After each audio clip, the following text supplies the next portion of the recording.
Today's going to start a 4-part series. We're going to focus on anxiously attached, also known as preoccupied attachment style. This is an episode that is not going to be strictly geared towards what most people would have the misconception of, where it's just relationship attachments. This is a cornerstone in the psychology field. And rather than shifting blame to anybody, this episode is going to be primarily about establishing the root cause for certain behavioral patterns. And the whole intention of understanding what anxiously attached is, it lays the foundation of when we're children and we have relationships with our caregivers, that if we don't feel that there is a certain level of stability in the household, that sets forth the precedence as to how we engage and occupy ourselves in further relationships in our future in all different facets. So I kind of want to gear this towards the psychologist for this episode, since I know that this is your specialty, your forte. Love it. And you just kind of take it from there. Yeah, so Mary Ainsworth, who was a psychologist, had done a study on babies, which I feel like everyone is very familiar with this study. And a lot of the anxiously attached babies, they found that when the caregiver had left the room, the babies became very distressed and very hard to soothe. And even when the mom had re-entered, it was still very difficult for them to be able to soothe on their own. So they needed to be tended to for a significant amount of time. So primarily, this attachment style is derived from a caregiver who is very inconsistent with affection and love. So 1 minute they'll be there with the child, they'll be nurturing, and the other moment they'll be emotionally unavailable and distant. So this could happen in a multitude of ways. One being when you have a parent who is very busy all the time, very hardworking, you'll find that some days when they're off, they'll have the energy to be engaging with their child. They'll be playing, they'll be nurturing them, they'll be tending to, if they get a wound or if they're expressing themselves.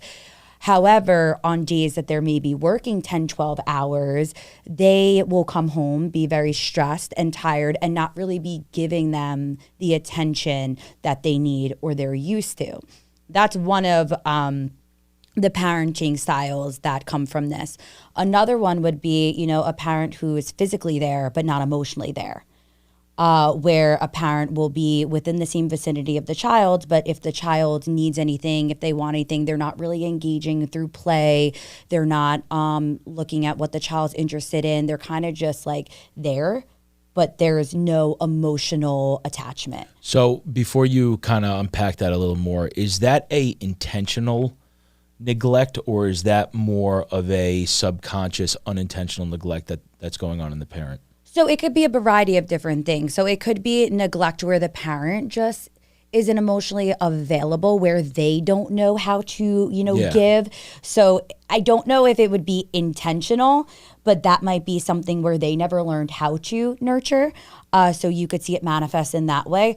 Or it could be, like I just explained before, where maybe a parent's stressed, maybe they're feeling anxious, maybe they're busy, so they just can't give the child that love that they need.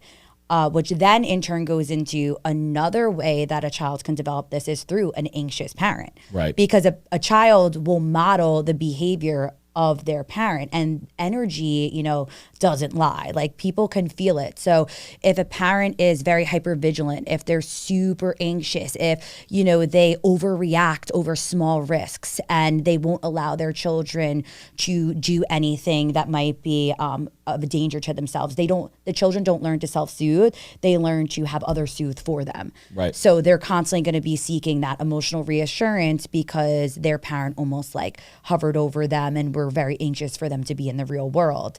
So they kind of develop that as well. So what happens as they start to get older then? So obviously this trickles down into many different facets that they're engaged in. So again, It's not just the relationship with a loved one. It's the relationship with work. It's the relationship with friends. It's the relationship with self. It becomes your identity. Okay. So do you feel that part of the identity then is that there needs to be an earning of love and not just an acceptance of it? Yeah. So what this unpredictability of when the child is going to receive love, because it is that form of inconsistency, because they are getting that love sometimes and then other times they're not.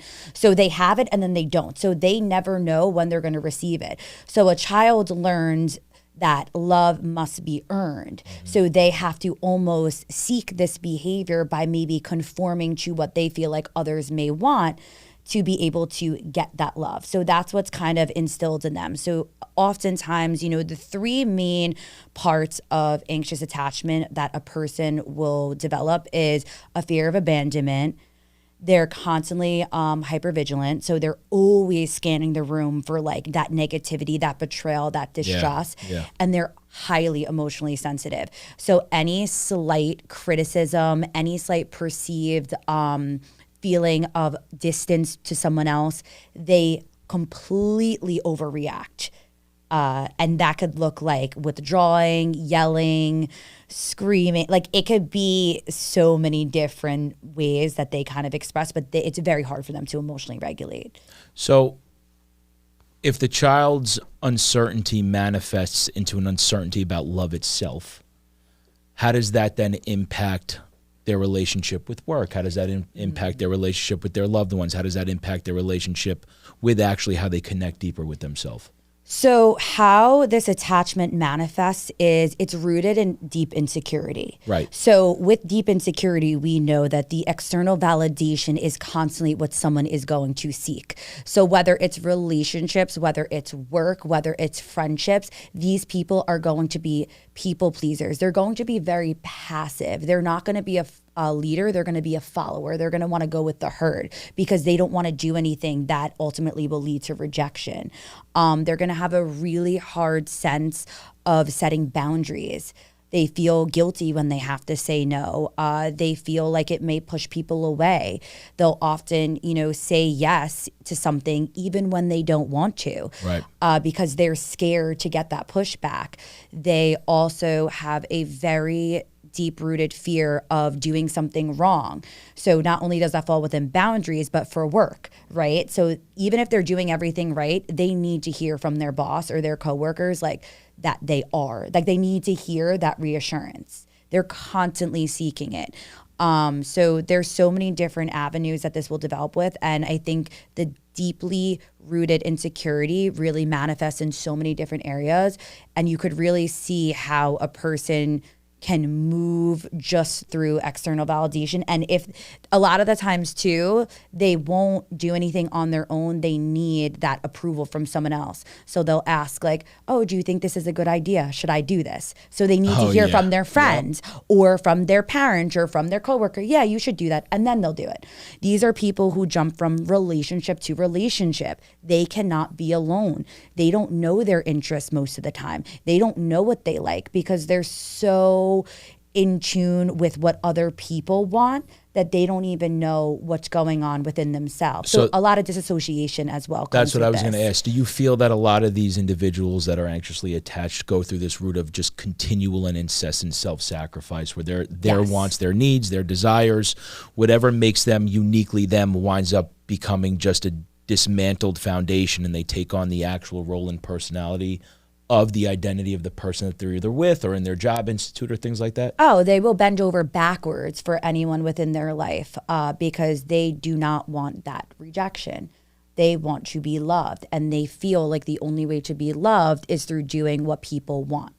So yes, that's a very big part of it. So what about the boundaries, right? So we know that boundaries are completely dependent upon being able to self-soothe, self-love, self-respect, self-sufficiency, things like that. So what makes it difficult, especially with the boundary-wise, right? I know you kind of tapped into it a little bit. I really just want to unpack it more. Yeah.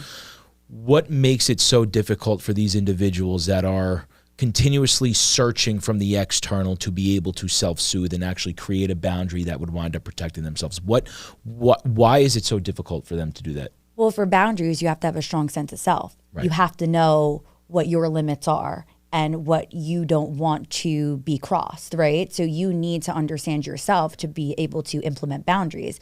With people who are anxiously attached, they don't know themselves because they're so immersed in everyone else that they lose their whole identity. They don't have an identity. So it's difficult to set a boundary when you don't even know what your boundary is.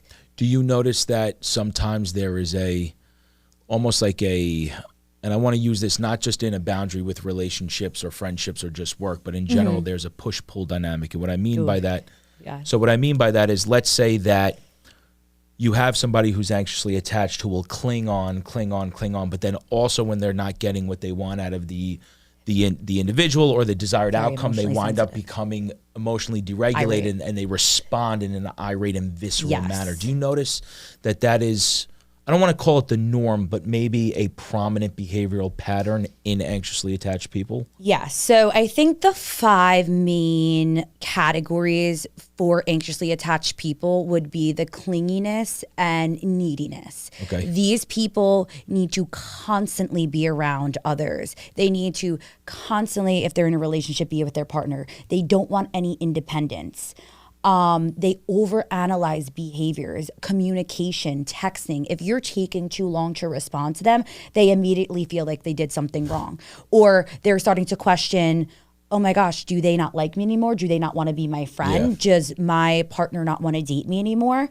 And when they're not getting the behaviors that they feel like in their head, their expectation of what they feel like they should be getting, they begin to develop these protest behaviors where they will withdraw. They'll maybe break up with their partner just to see if they're going to chase back. They're maybe going to yell. They'll scream. They'll become very jealous. They'll accuse. So it's very difficult for them to regulate once they're starting to get into this fight or flight, like rejection mode. Yeah. Another area is fear of being unloved. So they're constantly checking in with their friends. Hey, are we still good? Do you still like me? If they haven't heard from their friends in a couple of days, it's like, why aren't they talking to me? If their friends are hanging out with someone new, they feel left out. They feel like they're going to be dropped and abandoned, right? So there's so many different characteristics and traits that are very easily identifiable for people within this attachment style. And I feel like those would be like the main ones where you're like, okay. And another one I forgot to mention, the last one, is fear of conflict. Yes. So even when they feel like they were betrayed or something was done to them, although they will react, they'll overreact and they're very emotionally sensitive, it's very hard for them sometimes to fall into conflict when need be. And I don't mean conflict like it needs to be toxic. I'm talking about even confronting someone who's doing you wrong. And they won't be able to do that because they're scared if they're actually standing up for themselves. And like you said before, setting a boundary, that those people are going to steer away from them. Right. So so that's important. So my question with that, you have an individual that's anxiously attached who's scared not only to set a boundary, but to confront a situation that is not fulfilling to them, that is actually detrimental towards their desired outcome to a situation. Do you feel like that comes from a place of where they would feel unworthy of the other individual's love by any sense because of the uncertainty that's already manifested of love itself? Is that where that comes from, that confrontation issue? Yeah, they feel unworthy. They feel like maybe they're overreacting. They feel like, okay, if I say this, then they might feel some type of way. So I'm just going to step back and kind of internalize this. And that's where the emotional sensitivity comes in too, right? Because we know the more we suppress and kind of push our limits, we're going to then explode at one point, when we start to feel that sense of rejection. So that already is kind of where that derives from too.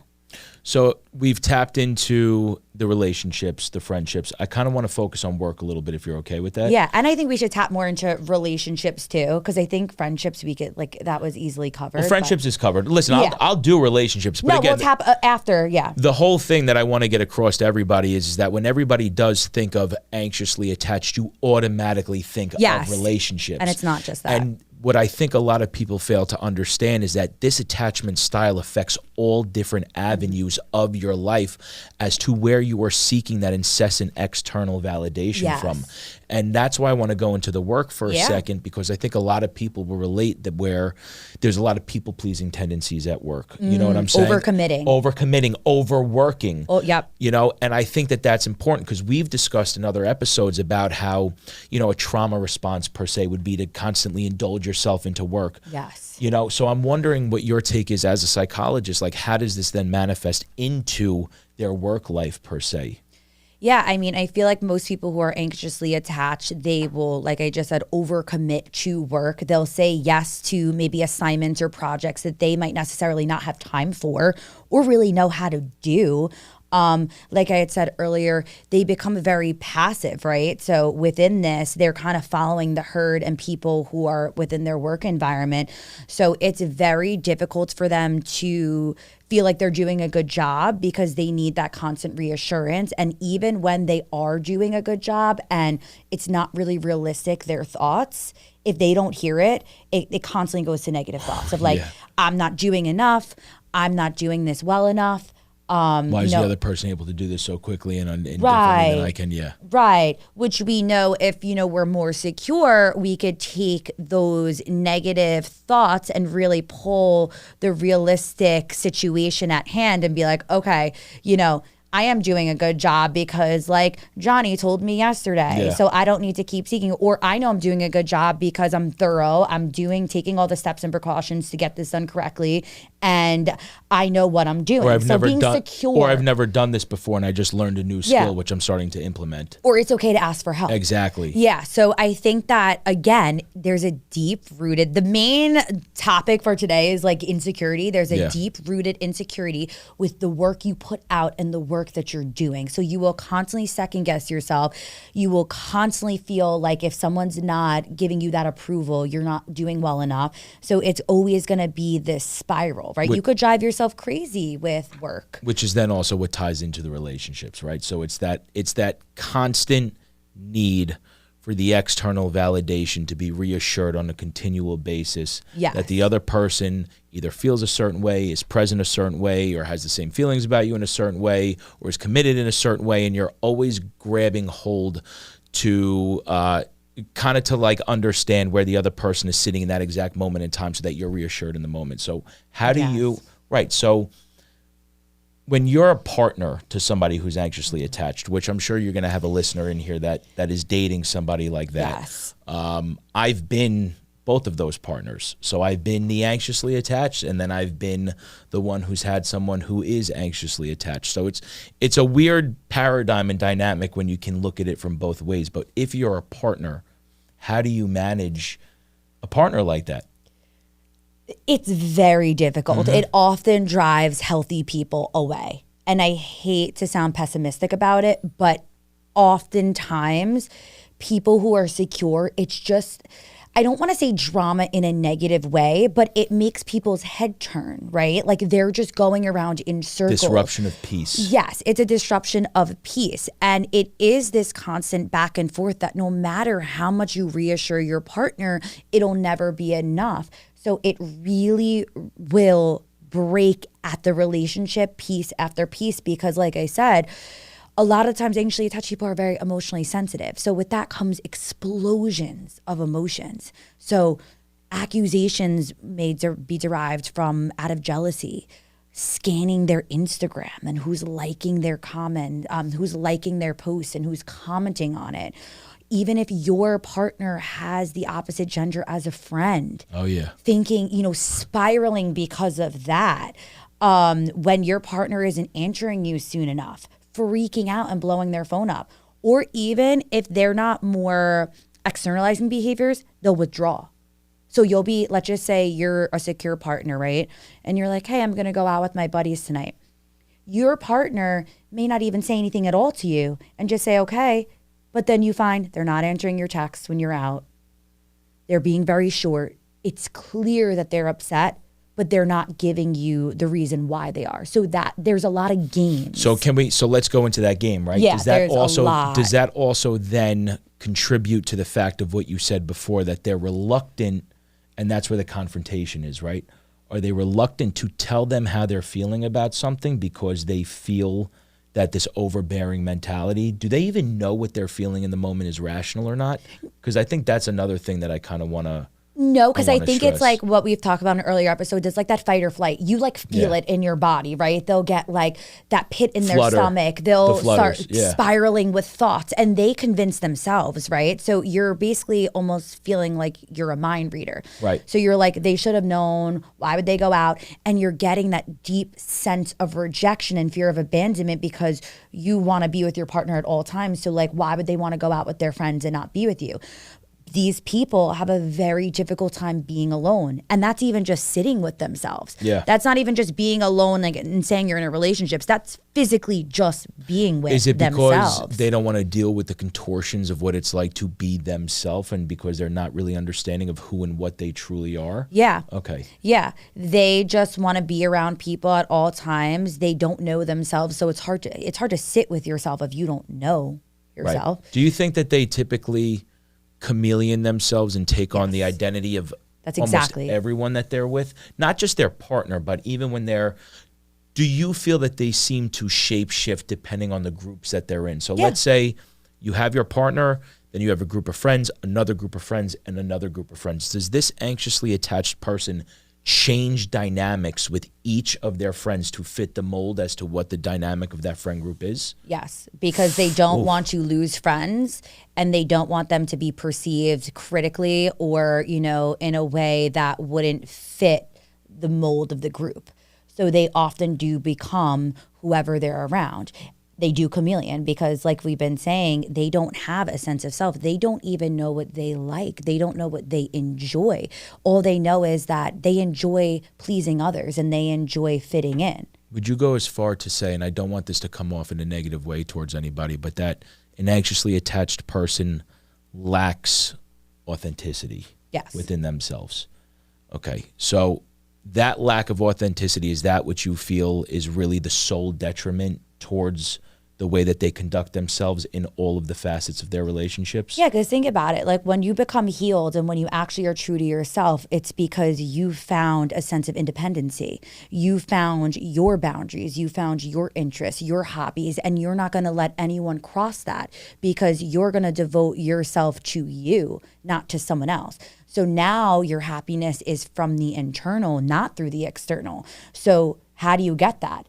Having a strong sense of self, knowing who you are, standing on that, and not changing and shifting based off of a certain dynamic or environment. So we say that and we speak of that from a healed perspective. Yes. Right? So it's easy for you and I to be like, you can authentically be in alignment with your integrity, your mind, body, spirit, and soul. It's easy for us to preach that, right? So my question then is, how can somebody who is so not self-aware and who's incapable of actually looking at themselves within, who's incapable of setting boundaries, who's incapable of not going into that fight or flight mode, who's so preconditioned in these thought patterns of feeling that they need to earn somebody's love or they need to earn the approval of somebody else, how do they then establish a level of authenticity in themselves? What can they do? Well, I want to go back for 2 seconds because I have another please. thing in mind that I want to just touch on. 2 things, actually. 1, I think it's very important to also identify that a lot of anxiously attached people draw to toxic dynamics. Ooh, that's a good... Yeah, this is really... I want to touch on that. But is it always, though? Not always, but often, because they... Basically, so from one of our first episodes, I think we discussed how a lot of the times you attract what is your norm. So the inconsistency and that push-pull dynamic when they were growing up and that earning of a love is all that they're used to.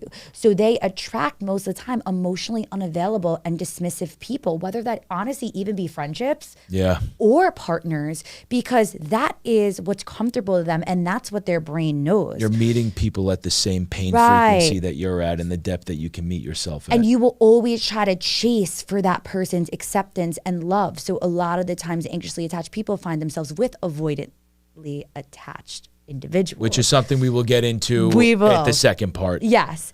And it becomes this very toxic dynamic of just trying to chase and chase and chase and always falling short, getting that love one day and then completely having it be emotionally unavailable the next. Do you feel that they're in this continual pattern of just searching to be love bombed subconsciously?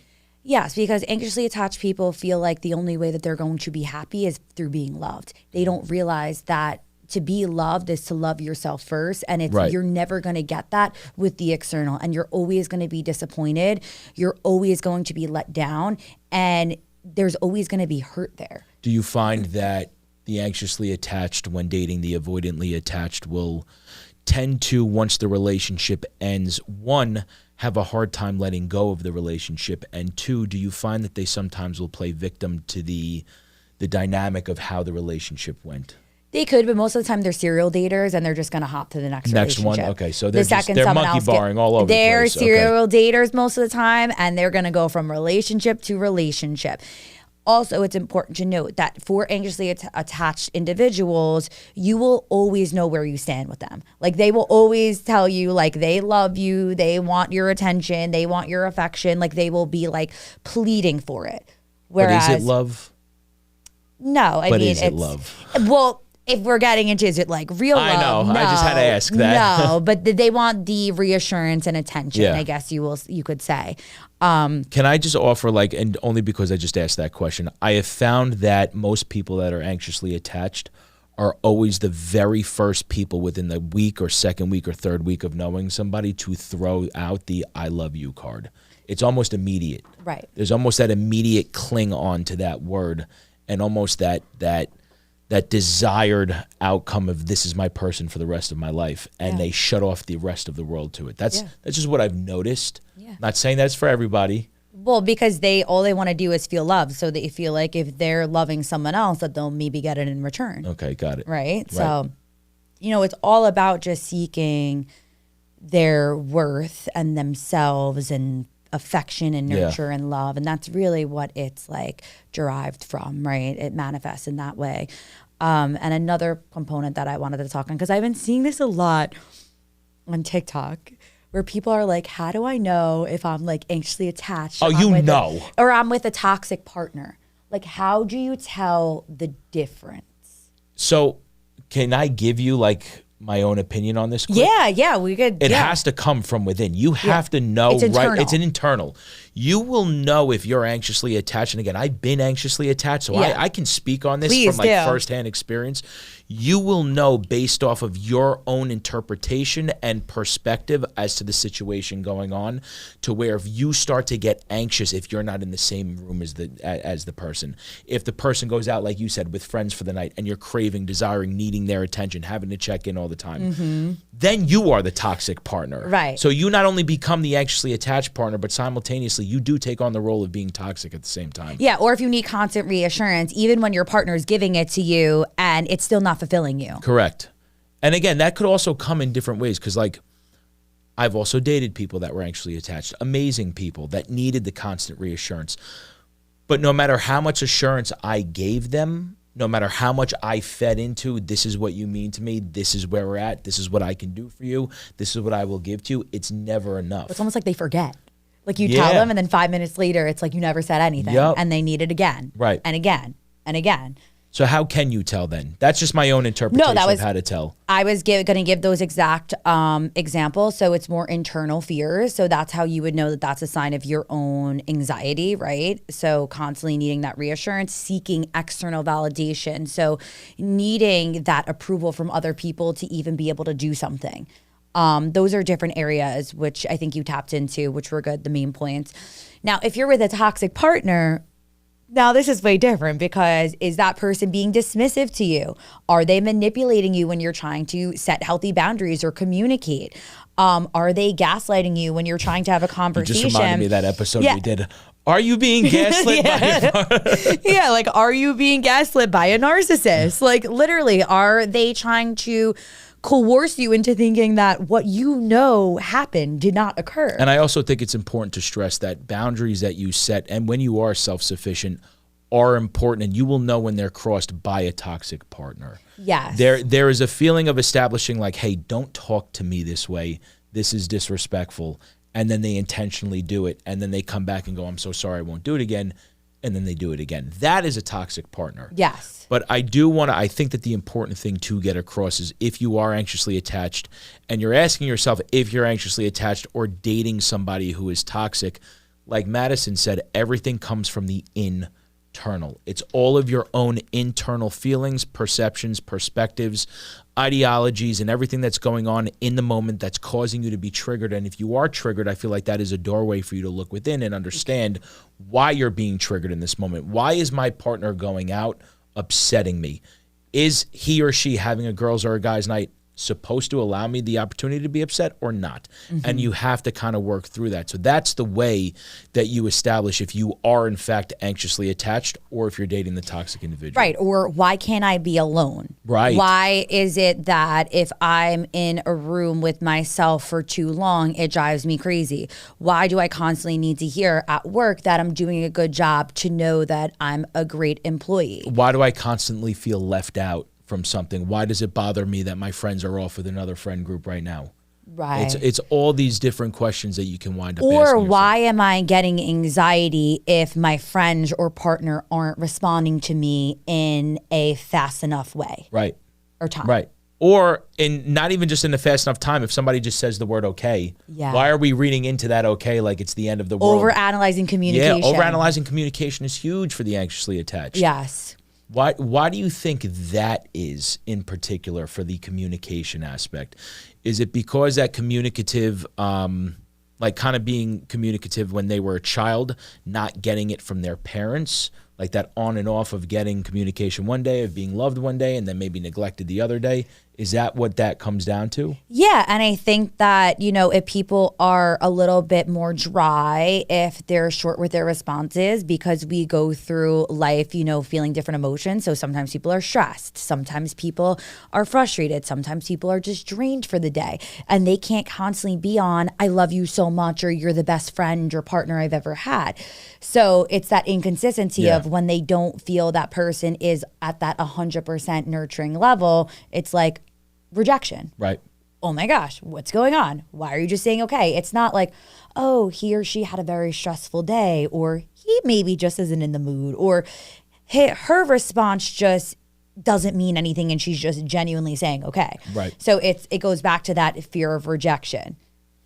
Do you feel, and this is off topic, but not really, do you feel that maybe we're in a state currently, just in the world in general, because of what we have access to, that the anxious attachment style has exasperated in modern dating, modern work, and just modern culture in general? Do you feel that maybe, and we're not hundreds of years old, so we wouldn't know what it was like back in the 1900s or the 1800s. But again, if you look at the mental health crisis, for example, and you look at the detriments of social media and Snapchat, just all of these different things that we have such accessibility to, dating apps that we're constantly scrolling through, do you think that our accessibility in today's culture and modern society has worsened the problem of being anxiously attached? Yeah, I would say obviously the characteristics and traits are still there, but it is heightened in a different level because we have everyone's life at the palm of our hands and our phone. So it's easier to look into what's going on. Like, for example, I gave a different situation before about you could be scanning your partner's feed if they're liking pictures and whatnot. So that wasn't accessible to the average person, 50 years ago. Well, that's why I'm asking, do you feel that it could have exasperated and worsened the natural tendencies for us to be anxiously attached? And a lot of anxiously attached people put themselves in a position to almost have what their belief system reiterated to them because they'll go out of their way to prove their own beliefs, right? Yeah, because they're seeking emotionally unavailable people, so that's reiterating to them, okay, they're gonna abandon me or I'm rejected, or because they're constantly being hypervigilant and scanning for something and trying to see what's going on, so they will put themselves in situations to constantly be in their comfort and norm, which is inconsistency and, you think they want to not intentionally, but subconsciously, yet intentionally. So it's an intentional subconscious remover to validate almost their what they attachment. believe. To validate their perceptions and their thoughts. Yes. Okay. That's wild. Yeah, but you don't realize it's happening because again, you go to your norm, right? Like environmentally, like childhood, you don't know anything else besides what you grew up in. So can I ask you now, how does an individual then come to realize and put themselves at the forefront of being, hey, I'm anxiously attached. This is why I'm triggered. This is what I'm going through. This is why I feel the way that I do. How does an anxiously attached person get to the point where they finally had enough being a certain way and want to start making the moves and the direction forward to actually elicit change? Yeah, well, I think curiosity is huge. And I think being able to identify when you're being triggered and over certain situations and patterns is big, and having that self awareness. But, I even say start small and develop a sense of self.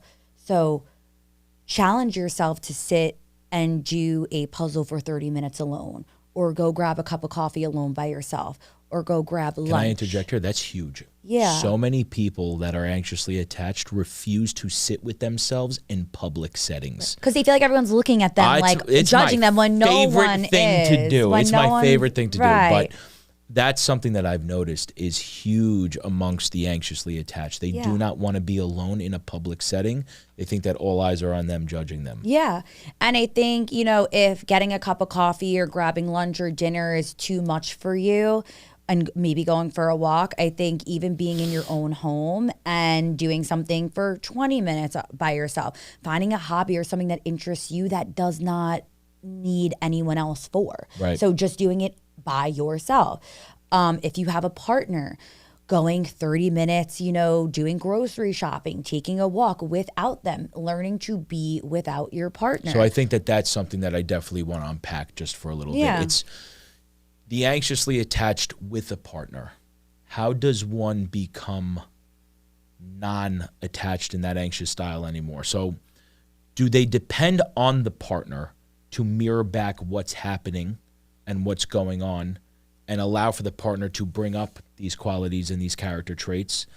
Or is this more work that they have to do on their own if they're with the partner? Well, I think if you're with a partner, you need to make sure if you're anxiously attached, you're with someone who's secure, because being with someone who's dismissive and emotionally unavailable is just going to exacerbate all of your feelings. So that is a no-no from the jump, right? So if you're with a secure partner, what you need to do is be able to communicate, like, I feel uneasy because you're going out with your friends and I don't know what's going to happen. Or do you mind just doing some check-ins because this is very hard for me? Communicating with your partner and doing I statements as opposed to like accusing or blaming. I think just talking about how you feel and having that open line of communication is huge. Being able to spend 10, 20, 30 minutes without your partner doing something is going to then have you develop this independency. Also, maybe taking a day to hang out with your friends, right? Or having a bigger support group than just your partner. Like you need other people around. So I always start very small. And of course, eventually like developing coping skills, being able to, which is huge, learn to self-soothe as opposed to others soothing you. Massive. Is huge. And getting there is, and I'm naming, the smaller steps first, because of course, not everyone's going to be able to just go to like deep breathing or journaling. Well, that's what I was going to ask. So can you just, for the people listening, self-soothing techniques, what would you kind of consider those would be? A huge one for me is, I think, in the moment journaling. So when you're feeling triggered, when you're feeling it within that anxious state, journal what's going on. This not only is going to allow for you to release your feelings, but you're going to be able to identify triggers and patterns, and also remove the unrealistic thoughts and really put reality into it, because majority of our brain goes to the negative. That's just how we're wired. It's for survival. So being able to be realistic with what we're thinking is really important. And I think through journaling, you could also identify that. Grounding, the 5, 4, 3, 2, 1 method, right? Being able to come down from that anxiety, doing breath work, guided meditation, all of these things. However, they're individualized to what's going to work for that person. Right. So with a lot of my clients, I give them different strategies and suggestions. Some will stick, some won't. It just depends on their persona and what they find feasible for themselves. So there's so many different ways. How about for the individual who is anxiously attached, doesn't realize they're anxiously attached? What could you maybe offer them to maybe want to start looking within? I think what we said before, start becoming curious of like, why is it so hard for me? So gentle curiosity. Gentle Like we always curiosity. say at the end of almost every episode. Very important. It's the main theme, I feel like, for most, challenging situations people go through. Why do we think what we think? Why are we acting the way that we're acting? Why do we feel what we feel? Exactly. Yeah. And you'll know when it's constantly coming up like, oh my gosh, I'm feeling deeply insecure. I need my partner to tell me that I'm beautiful, or I need my friends to want to hang out with me right now. Like, when you're getting anxiety and when it's coming from within. You have somewhat of an awareness, might not be fully, you might not know where it's deriving from, but developing curiosity through your anxious moments is going to allow for you to break them down. And then also when we get into more therapeutic work, like distress tolerance, therapy is really good. So DBT, and CBT therapy, reframing those thoughts and negative. Behavioral. That's my favorite. Yeah, DBT and CBT are really good for people who are emotionally anxious, right? Because DBT is going to allow for you to accept what's within the moment and know that you're in control of yourself and not other people's behaviors or actions. And then CBT is going to really reframe and shape your negative thoughts and kind of look at them more in the positive than the negative. That's huge. And then self-awareness, like we need self-awareness.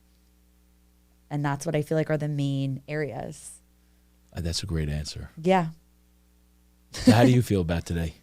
Do you hope that somebody takes something away from this? I do. I hope that if anything, people start becoming more curious about themselves and their triggers and how they navigate interpersonal relationships. Because the main difference that I want to highlight before we end is having an attachment style versus having a mental health disorder. Because I find that some people might feel like they could relate in a different way.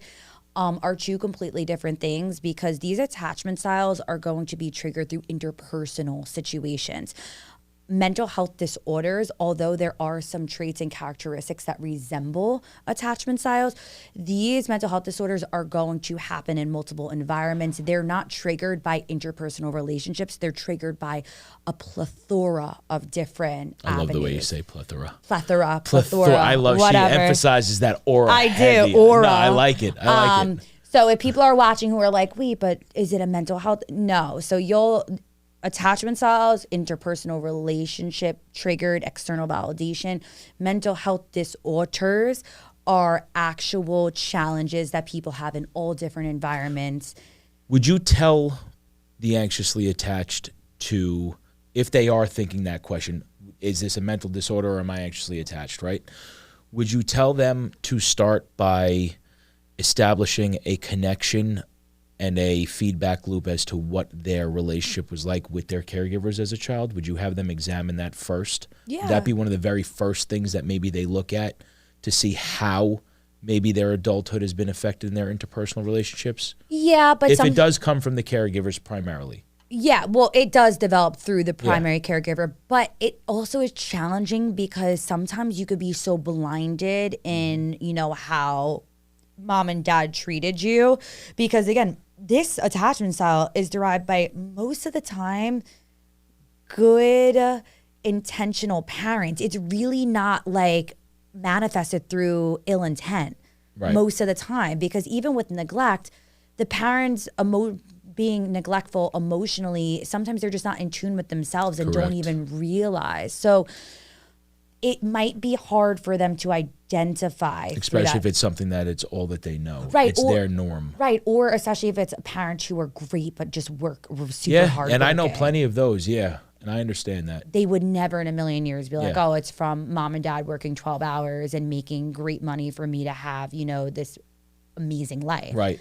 So it would be kind of difficult. Some people might be able to pinpoint it easier than others. So I think that what we said earlier, focusing on the triggers and patterns and where you feel like you get most anxious would be a good starting point if you're not self-aware. But some people might listen to this and be like checking off all the boxes. And then from there now you could kind of go maybe seek, oh, excuse me, oh my gosh, seek that DBT therapy, CBT therapy, become independent in terms of sitting with yourself, being able to do things alone, developing interests, developing hobbies, spending time with friends outside of relationships, or just mainly spending time with yourself, journaling. So that's kind of where you could start if you're already self-aware. Okay. So, yeah. So next episode, we're going to do avoidant attachment, Yes. which is going to be an entirely different realm of attachments. So I think that'll be leaning more towards, and I could be wrong, so correct me if I'm wrong, but more of the ill intent potentially. Yes. Okay, awesome. So we'll get into that next episode.